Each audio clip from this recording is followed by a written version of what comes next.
시편 139편 1절에서 5절, 23절에서 24절까지 말씀을 다 같이 봉독하겠습니다. 야훼여, 주께서 나를 살펴보셨으므로 나를 아시나이다. 주께서 내가 앉고 일어섬을 아시고 멀리서도 나의 생각을 밝히 아시오며 나의 모든 길과 내가 눕는 것을 살펴보셨으므로 나의 모든 행위를 익히 아시오니 야훼여, 내 혀의 말을 알지 못하시는 것이 하나도 없으시니이다. 주께서 나의 앞뒤를 둘러싸시고 내게 안수하셨나이다. 하나님이여, 나를 살피사 내 마음을 아시며 나를 시험하사 내 뜻을 아옵소서. 내게 무슨 악한 행위가 있나 보시고 나를 영원한 길로 인도하소서. 아멘. 오늘 시편 139편을 말씀을 본문으로 하여서 주께서 아시나이다, 이와 같은 제목으로 함께 말씀의 은혜를 나누기 원합니다. 제목을 한번 따라해 주시기 바랍니다. 주께서 아시나이다. 주께서 아시나이다. 사람이 일생을 살아가면서 스스로 해결할 수 없는 수많은 문제들과 부딪히며 고통 가운데 살아갑니다. 너무나 힘들고 괴로워서 차라리 이대로 죽었으면 좋겠다, 삶을 포기하고 싶은 생각이 들 때도 있습니다. 그런데 우리가 자기가 자기 자신의 주인으로 사는 동안에는 이러한 문제에서 벗어날 수가 없습니다. 자기 스스로 자신의 삶을 책임져야 되기 때문에 늘 고통의 굴레에 갇혀 살게 되는 것입니다. 예수 그리스도를 구주로 영접한 사람은 그렇지 않습니다. 예수를 믿고 난 그때로부터 내 삶의 주인이 내가 아니라 예수님이 되셨기 때문에 주인 대신 예수님께 모든 걸 다 맡기고 믿고 의지하고 살아가면 어떤 어려움도 고통도 괴로움도 질병도 주님의 은혜로 넉넉히 이길 수 있게 되는 것입니다. 근데 문제는 여기 있습니다. 우리가 예수님을 나의 구세주로 영접하고 주인이라고 하면서도 여전히 내 삶에 내가 주인이 되어서 살아가기 때문에 스스로 많은 문제와 무거운 짐을 짊어지고 고통 가운데 살아가고 있다고 하는 것입니다. 신앙생활이라는 것은 철저히 주님께 맡기고 사는 것을 말합니다. 그것이 믿음입니다. 믿음은 맡기는 것입니다. 맡기고 다시 염려하지 않는 것입니다. 우리가 우리 스스로 문제를 해결하려고 하니까 끊임없이 문제 속에 갇혀서 고통하며 살아가고 있는 것입니다. 근데 참으로 감사한 것은 오늘 시편 139편 말씀 보니까 첫째로 주님이 우리를 너무나 잘 알고 계신다고 하는 것입니다. 나를 아시는 주님에 대해서 139편 1절에 말씀합니다. 야훼여, 주께서 나를 살펴보셨으므로 나를 아시나이다. 주님이 나를 살펴보시고 아신다고 말씀합니다. 그냥 쓱 지나쳐서 우리를 보고 계신 것이 아니라 깊은 관심을 가지고 우리를 살펴보고 계신 것입니다. 우리 마음속에 깊은 그 감춰진 상처를 아십니다. 우리의 아픔을 아십니다. 우리의 문제를 아십니다. 우리의 질병을 주님이 아십니다. 그리고 우리의 마음 속에 꿈과 소망을 주님이 알고 계신 것입니다. 예레미야 12장 3절로 말씀합니다. 야훼여, 주께서 나를 아시고 나를 보시며 내 마음의 주를 향하여 어담을 감찰하시오니. 주님이 나를 아시고 내 마음을 감찰하신다고 말씀했습니다. 사람들은 겉모습을 보고 자기가 느낌을 만들어 쉽게 판단합니다. 그래서 남의 무슨 약점이나 허물을 보면 그들을 정죄하고 비판하는 것입니다. 스스로 의로워서 자기도 똑같은 허물투성이인데도 불구하고 자기의 허물은 보지 못하고 남의 허물을 보고 지적하고 비판하는 사람들이 많이 있습니다. 그런데 주님은 겉모습을 보고 우리를 판단하시는 것이 아니라 우리의 마음과 양심을 살펴보고 계십니다. 시편 7편 9절입니다. 악인의 악을 끊고 의인을 세우소서. 의로우신 하나님의 사람의 마음과 양심을 감찰하시나이다. 우리가 주님을 사랑하는 그 마음을 갖고 있기만 하면 주님이 우리를 그것을 소중히 보시고 우리를 인정해 주시고 우리를 사랑하시고 우리를 돌봐 주시는 것입니다. 하나님께서 이스라엘의 첫 번째 왕 사울을 택할 때 그의 겸손을 보고 택하셨습니다. 그런데 그가 얼마 가지 않아서 교만해졌습니다. 하나님의 뜻을 불순종했습니다. 그래서 하나님께서 마음을 돌이키시고 이세 아들들 가운데 한 사람을 다음번 왕으로 세우기로 하셨습니다. 사무엘 선지자를 보내서 그 아들 중에 한 사람을 기름 부으라고 해서 이세 집을 방문했습니다. 이세에게는 8 아들이 있었는데 첫 아들 엘리야부 보고 그냥 반했어요. 외모만 보고 이 사람이구나. 그래서 기름을 부으려고 생각할 때 하나님 말씀하셨습니다. 사무엘상 16장 7절입니다. 야훼께서 사무엘에게 이르시되 그의 용모와 키를 보지 말라. 내가 이미 그를 버렸노라. 내가 보는 것은 사람과 같지 아니하니 사람은 외모를 보거니와 나 야훼는 중심을 보느니라 하시더라. 사람들은 외모를 보지만 하나님은 우리의 중심을 보시는 것입니다. 중요한 것은 눈에 보이는 것이 아닙니다. 우리 마음입니다. 주님을 향한 그 믿음, 그 사랑을 보시고 우리를 사랑하시고 우리를 통해서 놀라운 일을 이루시는 것입니다. 우리가 언제나 하나님 앞에서 의식을 가지고 주님을 기쁘시게 하는 삶을 살아가면 하나님께서 우리 일생을 복되게 만들어 주실 것입니다. 내 모든 것 아시는 주님께 나의 간구와 소원을 아뢰는 여러분 되시기를 바랍니다.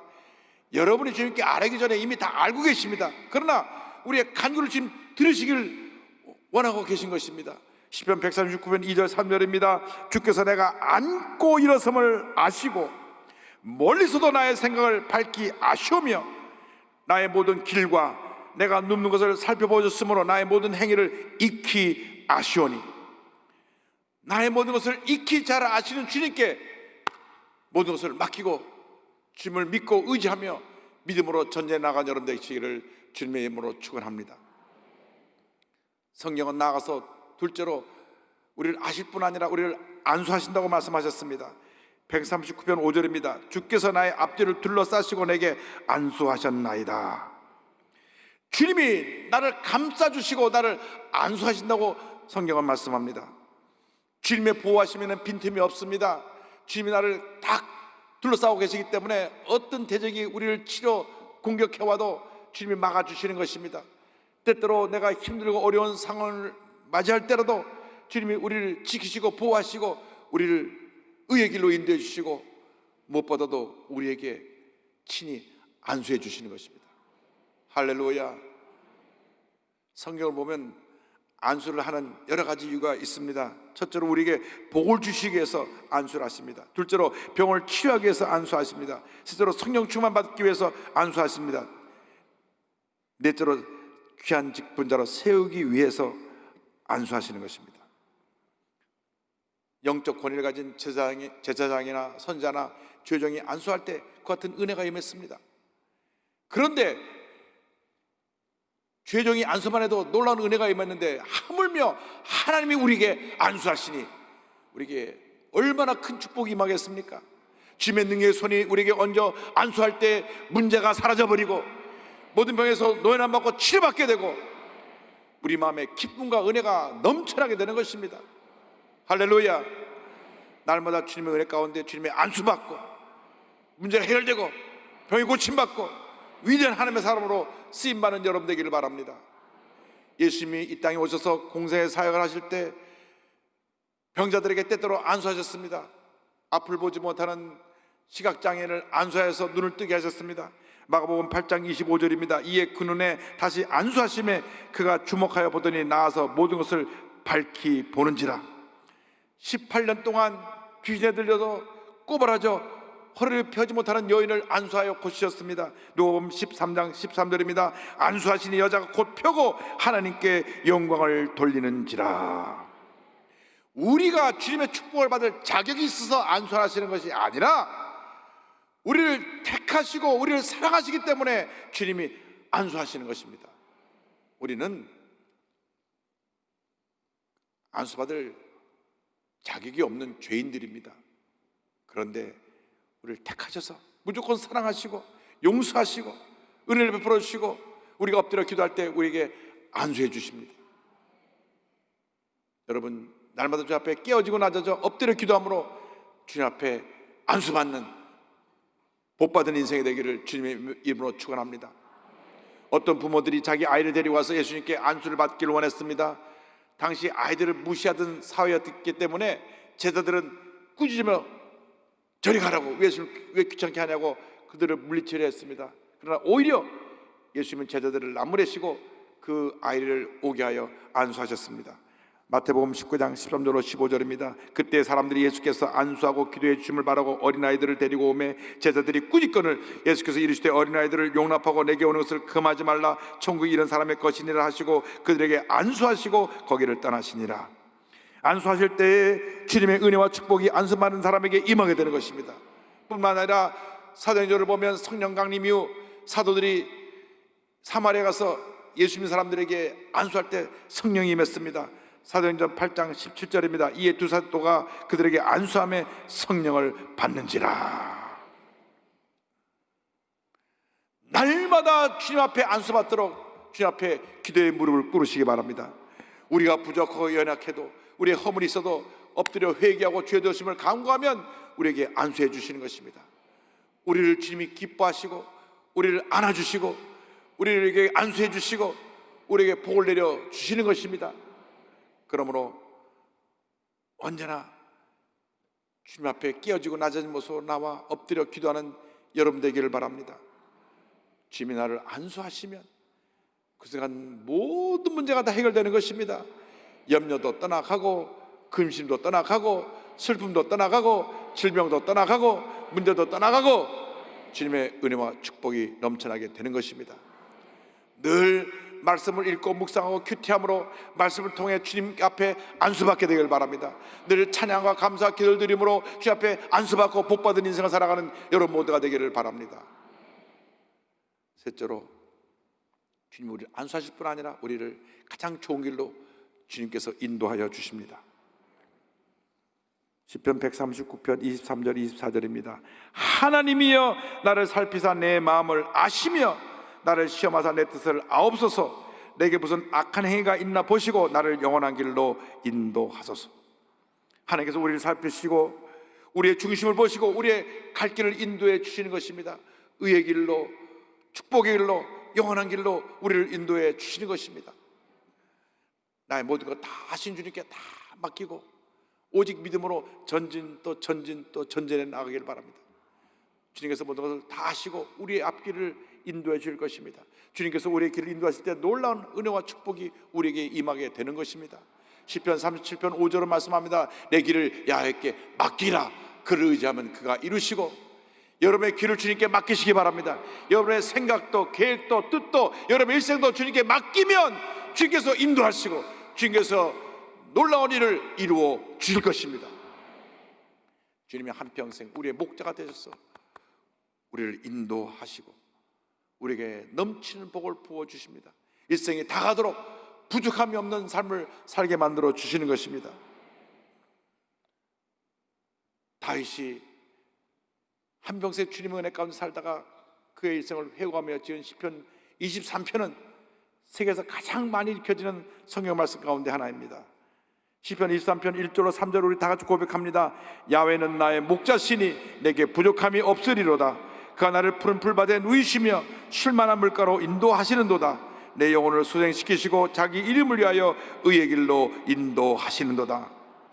주님이 나의 목자가 되심으로 나는 부족함이 없습니다. 주님이 나를 푸른 풀밭에 누이시고 쉴만한 물가로 인도해 주십니다. 내 영혼을 날마다 수생시켜 주시고 주님의 의를 위해서 우리를 복된 길로 인도해 주십니다. 이것이 주님께서 우리에게 주신 축복입니다. 날마다 우리에게 좋은 길을 예배하시고 인도해 주신 주님 앞에 감사드려야 됩니다. 고난이 다가와서 우리가 마치 사망의 음침한 골짜기로 다니는 그러한 고통 가운데 빠졌다고 할지라도 주님께서 그곳에서 우리를 지켜주시고 원수의 목전에서 상을 베풀어 주시고 내 잔이 넘치는 복을 부어 주시는 것입니다. 그러므로 어떠한 환난이나 핍박이 다가오고 문제가 다가오고 고통이 다가오고 질병이 다가와도 두려워할 것이 없습니다. 4절과 5절을 고백합니다. 내가 사망의 음침한 골짜기로 다닐지라도 해를 두려워하지 않을 것은 주께서 나와 함께 하심이라. 주의 지팡이와 막대가 나를 안위하시나이다. 주께서 내 원수의 목전에서 내게 상을 차려주시고 기름을 머리에 부으셨으니 내 잔이 넘치나이다. 내 잔이 넘치나이다. 내 잔이 넘치나이다. 오늘 여러분의 잔이 넘치는 복을 다 받게 되기를 바랍니다. 내가 사망의 음침한 골짜기로 다닐지라도 해를 두려워하지 않을 것은 주께서 나와 함께 하심이라. 주께서 나와 함께 하심이라. 주의 지팡이와 막대가 나를 안위하시나이다. 주께서 내 원수의 목전에서 상을 베풀어 주시고 기름을 내 머리에 바르셨으니 내 잔이 넘치나이다. 할렐루야. 궁극적으로 우리를 영생 천국으로 인도해 주십니다. 23편 6절 결론입니다. 다 같이 고백합니다. 내 평생에 선하심과 인자하심이 반드시 나를 따르리니 내가 야훼의 집에 영원히 살리로다. 내 평생에 선하심과 인자심이 반드시 나를 따르니, 반드시 나를 따르니, 반드시 나를 따르니 내가 주님의 진에 영원히 거하리로다. 영원히 살리로다. 무엇을 걱정하십니까? 무엇을 염려하십니까? 주님이 이렇게 우리 인생을 책임져 주시는데 왜 슬퍼하고 왜 낙심하고 왜 상처 가운데 쭈그려 앉아서 눈물만 흘리고 있습니까? 믿음으로 일어서십시오. 주님을 바라보십시오. 주님의 손을 꼭 붙잡으십시오. 주님의 손을 꼭 붙잡고 우리 호흡이 닿는 그날까지 오직 믿음으로 전진해 나가는 여러분 모두가 되기를 바랍니다. 오늘 말씀을 준비하는 가운데 주님이 찬송 하나를 마음에 떠올리게 해주셨습니다. 그것은 토마스 오베다이아 치som 목사가 지은 오 신실하신 주라고 하는 찬송입니다. 미국 켄터키 프랭클린이라고 하는 한 작은 마을에 태어난 가난한 가정에 태어난 목사님은 어릴 때부터 너무 몸이 아팠습니다. 평생 몸이 아팠습니다. 또 집안이 어려서 학교도 제대로 다니지 못해서 결국 독학으로 교사 자격증을 땄는데 몸이 너무 아프고 안 좋아서 그만 몇 년 만에 교사를 생활을 그만둬야 했습니다. 21살 때 신문 편집장으로 일했지만 그것도 몸이 아파서 오래 가지 못했습니다. 27살 때 예수님을 영접하고 할렐루야, 예수님이 주인이 되시니까 그때부터 삶이 바뀌어집니다. 37살 때 감리교 목사가 되었습니다. 그런데도 건강이 안 좋아서 몸이 아파서 목회를 1년만 하고 그만 교회를 사임하게 됩니다. 아니, 하나님 평생 아팠는데 목회라도 제대로 하게 해주시지, 37살에 목사 돼서 1년만 하고 또 목회를 간두게 됐으니 어떻게 그럴 수 있습니까? 누가 그렇게 얘기할 수 있을지 모르겠습니다. 그 인디아나에 있는 작은 시골 마을에 가서 보험을 팔면서 겨우겨우 생계를 유지합니다. 그런데 그렇게 평생 몸이 아파서 그가 질병과 싸우고 있을 때 주님의 말씀이 그를 찾아왔습니다. 매일같이 그가 하나님 말씀을 묵상했는데요, 여러분, 말씀을 날마다 읽고 묵상하는 것이 얼마나 놀라운 축복인지 모릅니다. 어느 순간 어느 말씀 하나가 여러분에게 탁 뛰어들어와서 여러분의 운명을 바꾸는 축복의 말씀으로 바뀔지 모르기 때문인 것입니다. 예레미야가 3장 22절 23절이 다가왔습니다. 야훼의 인자와 긍휼이 무궁하심으로 우리가 진멸되지 아니함이니이다. 이것들이 아침마다 새로우니 주의 성실하심이 크시도소이다. 그래서 슬픔 가운데 절망 가운데 있던 이 치som 목사가 샘을 얻었습니다. 몸이 아파서 고통 가운데 있으면서도 신실하신 주님, 날마다 샘을 주시는 주님을 찬양하게 되었습니다. 그래서 기도하는 마음으로 지은 찬송이 바로 찬송가 393장 오신실하신 주입니다. 이 찬송가가 수많은 사람에게 큰 은혜를 끼쳤습니다. 무엇보다도 많은 신학생을 배출하고 죄종을 배출한 무디신학교에서는 이 오신실 하신주 이 찬송이 교가처럼 시도 때도 없이 불려졌습니다.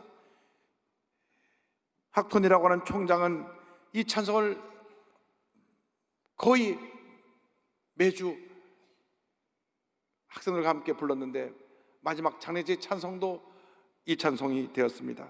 이것이 성악가 찬양사역자 조지 베블리 셔에 의해서 빌리감 전도대 때 불려짐으로 말미암아 전 세계 성도들이 사랑하는 귀한 은혜의 찬송이 되었습니다.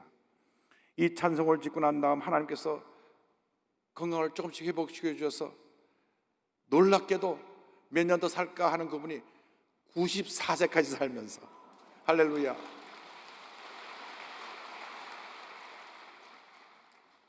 1200편의 찬송시를 지었습니다. 여러분 건강하신데 어떻게 살고 계십니까? 부끄러운 삶을 살지 말고 정말 하나님께 영광 돌리는 삶을 살게 되기를 바랍니다. 목사님 고백합니다. 나는 어렸을 때부터 지금까지 건강이 나빠서 적은 수입으로 살았습니다. 그러나 나는 언약을 지키시는 하나님의 변함없는 신실하심과 놀라운 돌보심에 대해 이 찬송에 기록해 놓을 수 있었습니다. 때문에 나는 경의적인 감사로 충만합니다. I'm filled with astonishing gratefulness. 아주 막 정의로운 그런 감사가 내게 넘쳐난다고 그는 고백한 것입니다. 이 찬송은 그분의 신앙의 고백이고 많은 성도들의 신앙의 고백이 되었습니다. 393장입니다. 오 신실하신 주 내 아버지여, 늘 함께 계시니 두려움 없네. 그 사랑 변찮고 날 지키시며 어제나 오늘이 한결같네. 여러분, 이것이 여러분 모두의 신앙 고백 되기 바랍니다. 오 신실하신 주 내 아버지여,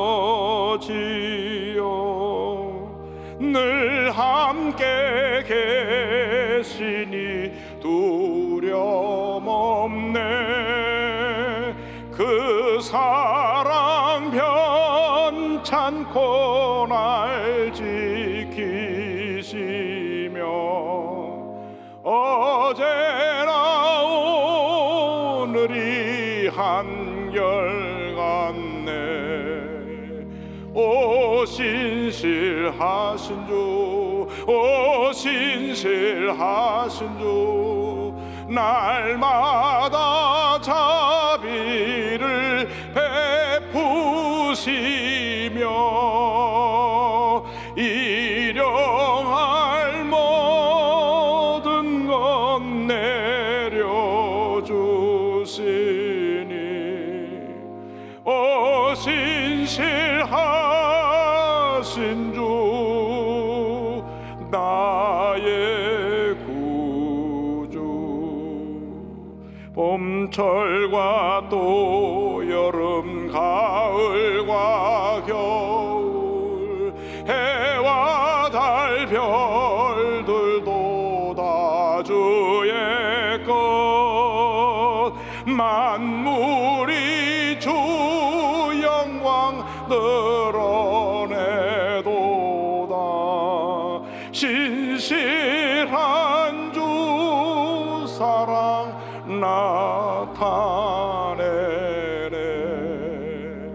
오 신실하신 주, 오 신실하신 주, 날마다 자비를 베푸시며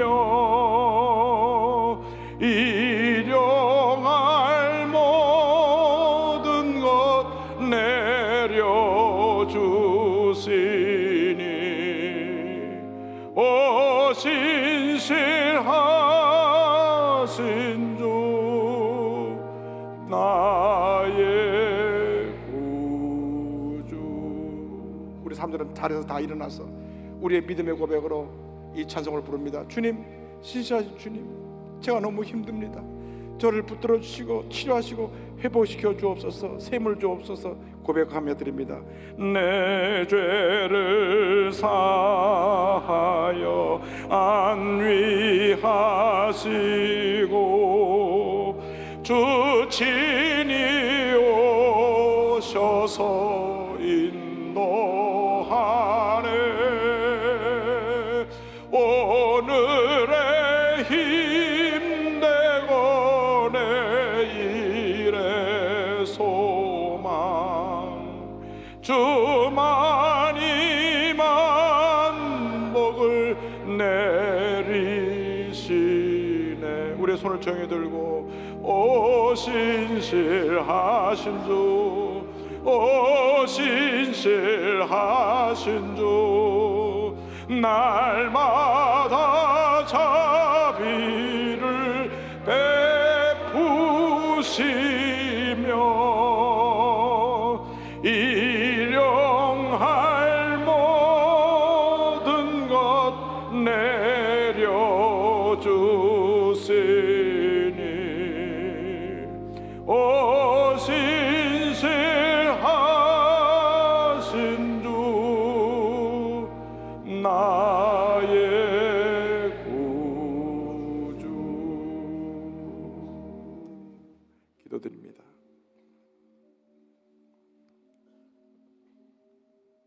오 신실하신 나의 주님, 주님 은혜와 사랑을 감사드립니다. 우리들이 못나서, 어리석어서, 연약해서, 부족해서 이 신실한 주님을 전적으로 의지하지 못하고 내 생각대로, 내 뜻대로 살아왔던 나의 부족한 모습을 주님 용서하여 주옵소서. 주님이 날 이렇게 사랑하고 계신데 우리가 주님의 그 사랑에 감사하지 못하고 내 생각에 사로잡혀서 염려하고 근심하고 미워하고 다투고 분노하고 상처받고 고통 속에 살아왔던 것을 회개합니다. 용서해 주시고 오늘 이후로 우리의 삶이 시편 23편의 고백처럼 또 오신실하신 주 이 찬송의 고백처럼 주님만 믿고 의지하고 바라보고 나가는 우리 모두가 되도록 도와주옵소서. 그 같은 믿음의 사람들이 다 되게 하여 주옵소서.